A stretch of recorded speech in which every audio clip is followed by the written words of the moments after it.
Hello friends, नमस्कार। एक बार फिर स्वागत है आप सबका अपने यूट्यूब चैनल 1 to 1 क्लासेस के अंदर। दोस्तों, आज की वीडियो हमारी बहुत बहुत बहुत ज़्यादा खास होने वाली है। आज की वीडियो कंसंट्रेटेड है फिजिकल एजुकेशन के एग्ज़ाम पर, जो कि आपका बहुत जल्दी होने वाला है। तो ये वीडियो प्लीज़ पूरी देखिए। इस वीडियो में हम क्या डिस्कस करने वाले हैं कि फिजिकल एजुकेशन का जो आपका पेपर होने वाला है 35 मार्क्स का, आपको पता है बहुत अच्छे से, उस पेपर के लिए जो क्वेश्चंस हैं 60 क्वेश्चन, वो किस किस तरीके से आ सकते हैं और किस किस चैप्टर से कितने कितने क्वेश्चन आने की उम्मीद है। इसके अलावा मैं आपको यह भी बताऊंगा कि किस किस चैप्टर के किस किस टॉपिक से कितने कितने मार्क्स के क्वेश्चन आने के चांसेस है और वो क्वेश्चन कैसे कैसे हो सकते हैं, ये भी आपको पता चलने वाला है। तो प्लीज़ इस वीडियो को पूरा देखिए और बिल्कुल मत छोड़िए। और अभी चैनल को जल्द से जल्द सब्सक्राइब करिए अगर आपको लगा वीडियो आपके लिए यूजफुल है। और मुझे पूरी विश्वास है कि जो एनालिसिस मैं आपके लिए लेकर आया हूं, ये एनालिसिस आपने अब तक किसी और वीडियो में नहीं देखा होगा, मुझे पूरा विश्वास है। तो आज का हमारा कंसंट्रेशन है फिजिकल एजुकेशन के एग्जाम के ऊपर, जो कि बहुत जल्दी होने वाला है। तो दोस्तों, स्टार्ट करते हैं हमारे एनालिसिस को। दोस्तों, जो सीबीएसई ने सैम्पल पेपर जारी करा था कुछ समय पहले फिजिकल एजुकेशन का, उसका एक सबसे पहले डीप एनालिसिस मैं आपको शेयर करूंगा, ताकि आपको पता चल जाए कि जो पेपर रहेगा वो किस टाइप का रह सकता है। ये एनालिसिस का बेनिफिट इसलिए है क्योंकि आपको पता होगा कि जब सीबीएसई बोर्ड सैम्पल पेपर देता है तो जिन टीचर से वो सैम्पल पेपर बनवाता है, वही टीचर्स ही ऑलमोस्ट यूज करे जाते हैं पेपर, फाइनल पेपर बनाने के लिए। 4 से 5 सेट दोस्तों टोटल बनते हैं, जिनमें से एक सेट को एज अ सैम्पल पेपर आपके सामने पेश कर दिया जाता है। बाकी 4-5 सैम्पल पेपर रख लिए जाते हैं, जिनमें से एक आपके लिए फाइनल पेपर बन के आ जाता है। कभी 1 कभी 2 अलग अलग सेट के रूप में आपके सामने पेश करे जाते हैं। तो उम्मीद करी जाती है कि जो टीचर्स हैं वो सही पेपर बना रहे हैं, तो वो एनालिसिस कहीं ना कहीं काफ़ी हद तक मैच करेगा। 1-2 नंबर ऊपर नीचे हो सकता है हर एक सेगमेंट में, लेकिन हाँ, यूजफुल बहुत ज़्यादा रहेगा आप लोगों के लिए। तो सबसे पहले एनालिसिस की बात करते हैं, आपके सामने आ चुका है दोस्तों। मैं आपको बताना चाहूँगा कि जो 60 क्वेश्चन आए थे, उसमें दोस्तों 3 हिस्सों में क्वेश्चन को बांटा गया था, part A, part B, part C. Part A के अंदर सबसे अच्छी बात यह है कि 24 क्वेश्चन थे, 24 में से 20 करने थे। पार्ट बी में भी 24 क्वेश्चन थे, 24 में से 20 करने थे। और पार्ट सी में 12 क्वेश्चन थे, 12 में से 10 करने थे। आपको बताना चाहूंगा कि फर्स्ट चैप्टर के पार्ट ए में पूरे 5 क्वेश्चन है। सेकंड चैप्टर, दैट इज, मैं नाम बता देता हूं चैप्टर का पहले। फर्स्ट चैप्टर हमारा प्लानिंग इन स्पोर्ट्स है। सेकंड चैप्टर हमारा स्पोर्ट्स एंड न्यूट्रिशन है। थर्ड चैप्टर हमारे पास है दोस्तों इसके अंदर, जिसका नाम है children and women in sports. Fourth chapter का नाम है हमारे पास test and measurement in sports. और 5वें चैप्टर का नाम दोस्तों हमारे पास जो रह गया उसका नाम है बायोमैकेनिक्स इन स्पोर्ट्स। ये 5 चैप्टर पे हमारा कंसंट्रेट रहेगा आज का वीडियो। क्या क्या इंपॉर्टेंट है, क्या क्या करना है, ये जरूर बताऊंगा, ध्यान से देखिए। तो जो सबसे पहले क्वेश्चन थे 24 हमारे पार्ट ए के अंदर, वो नॉलेज एंड अंडरस्टैंडिंग पे बेस्ड थे। फर्स्ट चैप्टर से हमारे 5 क्वेश्चन, सेकंड चैप्टर से 5 क्वेश्चन, थर्ड चैप्टर से 5 क्वेश्चन, फोर्थ चैप्टर से 4 क्वेश्चन और फिफ्थ चैप्टर से 5 क्वेश्चन। ये डिस्ट्रीब्यूशन आपके सामने लिखा आ रहा है और कौन कौन सा चैप्टर किस नंबर को रिप्रेजेंट कर रहा है वो भी मैंने आपको बताया। उसके बाद दोस्तों पार्ट बी, जो एप्लीकेशन ऑफ हॉट्स क्वेश्चन के ऊपर बेस है, क्वेश्चन नंबर 25 से 48 वाला, उसमें आपका चैप्टर 1 से 5 क्वेश्चन, चैप्टर 2 से 5 क्वेश्चन, चैप्टर 3 से 4 क्वेश्चन, चैप्टर 4 से 6 क्वेश्चन और चैप्टर 5 से 4 क्वेश्चन थे। Third part, that is part C, जो कि हमारे केस स्टडीज बेस्ड क्वेश्चन रहेंगे। काफी इंपॉर्टेंट क्वेश्चन रह सकते हैं दोस्तों, उसको बहुत अच्छे से करना पड़ेगा हमें। इसमें दोस्तों आपके पास चैप्टर 1 से 2 क्वेश्चन है, चैप्टर 2 से भी 2 क्वेश्चन है, चैप्टर 3 से 3 क्वेश्चन है, चैप्टर 4 से 2 क्वेश्चन है और चैप्टर 5 से 3 क्वेश्चन है। टोटल इस प्रकार से हमारे पास 60 क्वेश्चन थे। 60 में से हमें टोटल 50 अटेम्प्ट करने हैं। बेस्ट थिंग इज दैट कि आपके पास हर सेगमेंट के अंदर चॉइस है। फर्स्ट पार्ट के अंदर आपके पास 4 चॉइस है, सेकंड पार्ट के अंदर भी आपके पास 4 चॉइस है और पार्ट सी के जो हमारा थर्ड पार्ट है उसके अंदर आपके पास 2 चॉइस है। एनॉर्मस चॉइसेस हैं आपके पास, कोई दिक्कत वाली बात नहीं। अगर बाय चांस किसी चैप्टर का कोई ऐसा एक टॉपिक आपको लगता है कि खराब है, आपको नहीं समझ आ रहा है, आप नहीं याद कर पा रहे उसको, तो आप उसको चॉइस वाले पोर्शन के लिए छोड़ सकते हैं या उसको ऊपर ऊपर से कर सकते हैं, कोई दिक्कत वाली बात नहीं है, टेंशन मत लीजिए बिल्कुल भी। अब मैं आपको बताऊंगा कि हर एक पार्ट में जो हमारे पास ए बी सी पार्ट है, इनमें जो चैप्टर हमने रेडी करे, चैप्टर 1 2 3 4 5, इन चैप्टर के क्या क्या इंपॉर्टेंट हैं क्वेश्चन, उसको डिस्कस करना बहुत ज़रूरी है। और कौन कौन सा पार्ट आपको हर हाल में करके जाना ही जाना है। चैप्टर के बीच के पार्ट की बात कर रहा हूँ मैं, नहीं छोड़ना मतलब नहीं छोड़ना। यह भी डिस्ट्रीब्यूशन इसी स्कीम के अकॉर्डिंग आपके सामने आएगा 1 सेकंड के अंदर। चलिए मैं आपको बताता हूँ। सबसे पहला चैप्टर हमारा प्लानिंग इन स्पोर्ट्स। इसको हमने दो हिस्सों में डिवाइड करा है। पहला हिस्सा है हमारे पास मीनिंग, ऑब्जेक्टिव, प्लानिंग और कमिटीज क्या क्या करती हैं, इस सब के बारे में। भाई आप मीनिंग करिए, प्लानिंग का ऑब्जेक्टिव करिए, प्लानिंग की और कमिटीज जो अलग अलग कमिटीज हैं स्पोर्ट्स की, उनके बारे में बात करिए। और दूसरा हिस्सा हमारा टूर्नामेंट, लीग, फिक्सचर, जो न्यूमेरिकल पार्ट है उसके ऊपर फोकस्ड है। ये दो पार्ट के अंदर हमारा फर्स्ट चैप्टर प्लानिंग स्पोर्ट्स को डिवाइड करा गया। दोस्तों आपको काफ़ी जान के आश्चर्य होगा कि जो हमारा दूसरे वाला हिस्सा है इसके अंदर, जिसका नाम है टूर्नामेंट फिक्सचर से रिलेटेड जो न्यूमेरिकल पार्ट है, उससे 10 क्वेश्चन आए थे सैम्पल पेपर में, 10 क्वेश्चन। और जो मीनिंग, ऑब्जेक्टिव, प्लानिंग, कमिटीज वाला पार्ट है उससे सिर्फ 2 क्वेश्चन आए थे। काफ़ी ज़्यादा अनबैलेंस सा रहा है, लेकिन हाँ इसको अगर बैलेंस्ड भी करा जाए ज़्यादा से ज़्यादा तो मैं कह सकता हूँ कि 3 to 4 क्वेश्चन हमारे प्लानिंग के बारे में पूछे जा सकते हैं, स्पोर्ट की कमिटीज़ के बारे में पूछे जा सकते हैं। बाकी सारे के सारे क्वेश्चन हमारे knockout, fixture, league, tournament, cycling, इनसे रिलेटेड होने वाले हैं, जिसमें आपके क्वेश्चन आपको पता है कैसे कैसे आ सकता है। तो इसका डिस्ट्रीब्यूशन मैं कहूँ तो 3 और आप कह सकते हैं कि 9 या 4 और 8 के आसपास रह सकता है। जो पार्ट इसी में है, 2 पार्ट है। पहला पार्ट 4 मार्क के क्वेश्चन तक रह सकते हैं, ज़्यादा से ज़्यादा 4 क्वेश्चन आ सकते हैं। और दूसरे वाला पार्ट हमारा जिसमें टूर्नामेंट, लीग, फिक्सचर, उसके अंदर हमारे 8 क्वेश्चन आने के चांसेस ज़्यादा रहेंगे।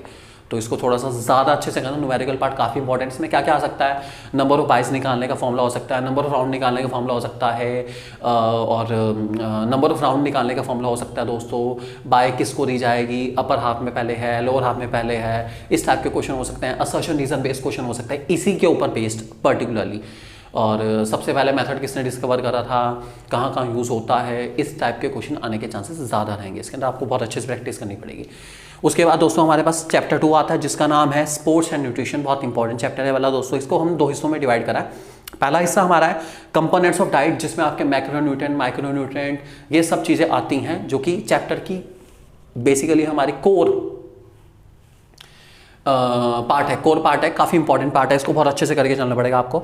और बाकी वाले हिस्से में हमने डिवाइड करा है दूसरे वाले को, जिसमें eating for weight control, BMI हो गया, पिटफॉल्स ऑफ डाइटिंग हो गया, फूड इंटॉलरेंस हो गया, फूड मिथ्स हो गया। बाकी ये सारा हमारा दूसरा पार्ट हो गया, ठीक है। जो पार्ट ए है, मतलब इसमें जो मेन पार्ट है हमारा, जिसको हम कंपोनेंट्स ऑफ डाइट कहते हैं, उस पार्ट से आपके सबसे ज़्यादा क्वेश्चन पूछे गए सैम्पल पेपर में। पूरे 10 क्वेश्चन, 10 क्वेश्चन भाई साहब, 10 काफ़ी ज़्यादा हो गया। कैसे कैसे क्वेश्चन आपने देखा ही है कि विटामिन बी का दूसरा नाम क्या है, उसके बाद कौन सा विटामिन ए या कोई भी विटामिन का सबसे अच्छा सोर्स कौन सा है आपका, इस टाइप के क्वेश्चन आ सकते हैं। प्रोटीन का बेस्ट सोर्स, या एग किस चीज़ का सोर्स है, मिल्क किस चीज़ का सोर्स है, इस टाइप के क्वेश्चन आ सकते हैं आपके, जो कि काफ़ी इंपॉर्टेंट रहेंगे। और कार्बोहाइड्रेट में रेशो क्या होती है, कार्बन, हाइड्रोजन, ऑक्सीजन की, इस टाइप के क्वेश्चन काफ़ी पूछे गए हैं। इस टाइप के क्वेश्चन आने के चांसेस ज़्यादा है। तो ये हमारा मेन रहेगा पार्ट। आपको बहुत ज़्यादा अच्छे से प्रिपेयर करना पड़ेगा। तो मैं रिक्वेस्ट करूंगा इस पार्ट को बहुत बहुत बहुत अच्छे से पढ़ के जाइएगा। मेन पार्ट है, मेरे अकॉर्डिंग 8 to 9 क्वेश्चन इसी पार्ट से पूछे जाएंगे इस पर्टिकुलर चैप्टर में। और बाकी का जो हिस्सा है हमारा, जिसमें eating for weight control, pitfall of dieting, food intolerance, food myth और BMI वगैरह है, इससे रिलेटेड क्वेश्चन 2 से 3 हो सकते हैं, मे बी ज़्यादा से ज़्यादा 4 तक जा सकते हैं, इससे ज़्यादा नहीं जाएंगे। Maximum question 4। और BMI का क्वेश्चन आने के चांसेस ज़्यादा है दोस्तों। प्लीज़ BMI वाला टॉपिक का फॉर्मूला एटलीस्ट कम से कम आपको पता होना चाहिए, और कैसे कैसे BMI का हमने डिस्ट्रीब्यूशन कर रखा है वो भी आपको पता होना चाहिए। आप लोग बहुत अच्छे से करके जाएंगे, भूलेंगे बिल्कुल नहीं, ठीक है। उसके बाद चैप्टर 3 में दोस्तों, जिसका नाम है children and women in sports. इस चैप्टर का डिस्ट्रीब्यूशन देखकर तो दोस्तों मुझे बड़ा शॉकिंग लगा कि जो वुमेन इन स्पोर्ट्स वाला टॉपिक था, उस टॉपिक से रिलेटेड कोई क्वेश्चन आया ही नहीं है। वैसे उससे रिलेटेड हमारे पास सिर्फ एक ही टॉपिक है, वुमेन इन स्पोर्ट्स। पहले का भी चैप्टर पूरा हुआ करता था। एक छोटा सा टॉपिक है जिसका नाम है women participation in different sport activities के ऊपर है। तो रीड करके चले जाएंगे। उससे क्वेश्चन आ सकता है आपका कि किसी भी महिला का नाम देके पूछा जा सकता है किस स्पोर्ट से एसोसिएटेड है। आपको पता होना चाहिए कि कौन से स्पोर्ट से है। जैसे ओलंपिक में भी वुमेन का काफ़ी एक्टिव पार्टिसिपेशन है और बढ़ता जा रहा है। इससे रिलेटेड क्वेश्चन आने के चांसेस रह सकते हैं। थोड़ा बहुत आप पढ़ लेंगे इसको, ठीक है। इसमें दोस्तों हमने 3 हिस्सों में चैप्टर को बांटा है। पहला motor development and exercise guidelines, कि बच्चों को क्या क्या एक्सरसाइज करनी चाहिए और मोटर डेवलपमेंट कितने टाइप का होता है, ग्रोथ, फाइन, इन सब के बारे में। दूसरा पार्ट हमारा है कॉमन पोस्चरल डिफॉर्मिटी, जो कि मेन पार्ट है। कॉमन पोस्चरल डिफॉर्मिटी सबसे ज़्यादा इंपॉर्टेंट पार्ट है इस चैप्टर का, और मैक्सिमम क्वेश्चन इसी पार्ट से पूछे जाएंगे। कोई नहीं रोक सकता, कोई नहीं रोक सकता। सबसे ज़्यादा क्वेश्चन पोस्चरल डिफॉर्मिटी वाले पार्ट से पूछे जाएंगे, और इवन पिक्चर वाले क्वेश्चन सबसे ज़्यादा इसी से आने वाले हैं। मैच द फॉलोइंग वगैरह में ये सबसे इंपॉर्टेंट टॉपिक है इस चैप्टर का। बहुत अच्छे से करना आपको, बहुत इंपॉर्टेंट टॉपिक रहेगा वाला हमारा। ठीक है। बता देता हूँ, मोटर डेवलपमेंट एक्सरसाइज गाइडलाइन से दोस्तों ज़्यादा से ज़्यादा 2 क्वेश्चन, मैक्सिमम 2 क्वेश्चन, मैं कहूँगा 2 से 3 हो सकते हैं may be. Common posture deformity में दोस्तों पहले सैम्पल पेपर में 10 क्वेश्चन पूछे गए हैं, मेरे अकॉर्डिंग 8 to 9 क्वेश्चन अभी भी इससे बनते हैं। और वुमेन्स पार्टिसिपेशन से रिलेटेड एक क्वेश्चन तो कम से कम मेरे हिसाब से आना चाहिए। केस स्टडी बेस ज़्यादा आने के चांस रहेंगे, एक क्वेश्चन कम से कम आना चाहिए उससे भी। ये इसका डिस्ट्रीब्यूशन हो सकता है दोस्तों। उसके बाद हमारे पास आता है चैप्टर नंबर 4 जिसका नाम है test and measurement in sports. इसमें 3 टॉपिक हमारे मेन है, तीनों को डिस्ट्रीब्यूट करा गया है। डेट इज पहला मोटर फिटनेस टेस्ट जिसको खेलो इंडिया टेस्ट भी कहते हैं हम लोग, उसके हार्वर्ड स्टेप टेस्ट और रॉकपोर्ट टेस्ट, और तीसरा हमारा पार्ट है जिसका नाम है Rikli and Jones senior citizen test. सबसे ज़्यादा इसमें जो इंपॉर्टेंट वाला पार्ट है दोस्तों वो रहेगा Rikli and Jones senior citizen test, जिसपे सबसे ज़्यादा क्वेश्चन आ सकते हैं कि कोई भी एक टेस्ट का नाम लेके ये टेस्ट किस चीज़ के लिए करा जाता है, या फिर हम पूछ सकते हैं अपर बॉडी स्ट्रेंथ के लिए कौन सा टेस्ट करना चाहिए इनमें से। ठीक है, ये इस टाइप के क्वेश्चन आने के चांसेस ज़्यादा हैं, तो आप इसको बहुत अच्छे से करके चलेंगे, आपको बेनिफिट मिलेगा। उसके बाद हार्वर्ड स्टेप टेस्ट और रॉकपोर्ट टेस्ट से 3 क्वेश्चन पूछे गए हैं सैम्पल पेपर में, मेरे अकॉर्डिंग तो 2 से 3 आ सकते हैं, कोई दिक्कत वाली बात नहीं। और मोटर फिटनेस टेस्ट से 4 क्वेश्चन पूछे गए हैं, आई थिंक एक्यूरेट है, आप इसको कर सकते हैं। 3 to 4 में मोटर फिटनेस टेस्ट आने के चांसेस है, क्वेश्चन अच्छे से करके चलेंगे। इसमें पूछा यही जाएगा कौन सा टेस्ट किस चीज़ के लिए है, या इस चीज़ के लिए कौन सा टेस्ट करना चाहिए, इस टेस्ट की ड्यूरेशन क्या होती है, और फॉर्मूला बेस पूछा जा सकता है। फॉर्मूला आपके पास है तो आप फॉर्मूला बेस क्वेश्चन भी कर सकते हैं, काफ़ी इंपॉर्टेंट रहेगा, आप इसको करके चलेंगे। उसके बाद हमारे पास दोस्तों लास्ट आता है जिसका नाम है बायोमैकेनिक्स एंड स्पोर्ट्स। इस पर्टिकुलर चैप्टर को हमने 3 हिस्सों में बांटा है, जिसमें मीनिंग इंपॉर्टेंस है बायोमैकेनिक्स की, उसका यूज़ क्या है वो पूछा गया है। उसके बाद टाइप्स ऑफ मूवमेंट जिसमें फ्लेक्शन, एक्सटेंशन, एबडक्शन, एडक्शन, ये सारे मूवमेंट्स हैं, रोटेशन वगैरह, जो कि काफ़ी इंपॉर्टेंट टॉपिक है। और तीसरा है Newton's law of motion. No doubt बहुत अच्छे से जानते हैं कि इसमें सबसे इंपॉर्टेंट टॉपिक है न्यूटन्स लॉ ऑफ मोशन। सबसे ज़्यादा न्यूटन्स लॉ ऑफ मोशन के ऊपर क्वेश्चन पूछा जाएगा। सैम्पल पेपर में इससे पूरे 6 क्वेश्चन थे, और बाकी के जो 6 क्वेश्चन थे वो आपके टाइप्स एंड मूवमेंट से रिलेटेड थे, जिसमें फ्लेक्शन, एक्सटेंशन, पिक्चर वाले क्वेश्चन काफ़ी ज़्यादा थे, आप उसके अकॉर्डिंग तैयारी कर सकते हैं। पिक्चर वाले क्वेश्चन ज़्यादा आएंगे उसके अंदर, ठीक है। और मीनिंग एंड इंपॉर्टेंस बायोमैकेनिक्स से कोई क्वेश्चन नहीं आया, लेकिन मेरे अकॉर्डिंग कम से कम 1 या 2 क्वेश्चन बनता है, आना चाहिए। तो मैं कहूँगा कि टाइप्स ऑफ मूवमेंट में से 1 आधा क्वेश्चन कम हो जाएगा। 5 क्वेश्चन मान लीजिए टाइप्स एंड मूवमेंट से आएगा, 5 question Newton's law of motion से आएंगे, और बाकी 2 क्वेश्चन आपके बन सकते हैं meaning and importance of biomechanics से, जो कि अच्छा टॉपिक है, टॉपिक खराब नहीं है, टॉपिक अच्छा है, बहुत बढ़िया है, अच्छे से रीड करके जाएंगे, ठीक है। और एक चीज़ और बता दूं दोस्तों, जो पिक्चर वाले क्वेश्चन है उस पर सबसे ज़्यादा आने के चांस है। एक तो टाइप्स ऑफ मूवमेंट वाला टॉपिक बहुत अच्छे से करके चलेंगे, उसके बाद जो आपके जितने टेस्ट हैं जिसमें Harvard step test, Rikli and Jones senior citizen test, ये पिक्चर के रूप में आ सकते हैं, आपको पहचानना होगा कौन सा टेस्ट है, काफ़ी इंपॉर्टेंट रहेगा, इसके बारे में अच्छे से करके चलेंगे। और मैंने आपको बताया था कॉमन पोस्चरल डिफॉर्मिटी, ये 3 टॉपिक ऐसे हैं जिसपे सबसे ज़्यादा पिक्चर वाले क्वेश्चन बन सकते हैं, मैच द फॉलोइंग बन सकते हैं, आपको बहुत अच्छे से इनको करके जाना पड़ेगा। जब भी आपको टॉपिक पढ़े उससे रिलेटेड पिक्चर को बहुत अच्छे से देख के चलें, किस किस आसन से अगर कोई पोस्चरल डिफॉर्मिटी उसको करेक्ट करा जा सकता है, ये आप अच्छे से करके चलेंगे तो काफ़ी ज़्यादा हेल्प मिल सकती है आपको पिक्चर वाले क्वेश्चन में मैच करने के लिए, ये आपकी हेल्प कर सकते हैं। तो ये था दोस्तों एक छोटा सा ही आप लोगों के लिए एक मैंने एनालिसिस बनाया है कि पेपर में क्या क्या किस किस टॉपिक से रह सकता है। जितने इंपॉर्टेंट टॉपिक मैंने आपको बताए हैं मैं एक बार दोबारा बता देता हूं, जिनको आपको बहुत अच्छे से करना पड़ेगा।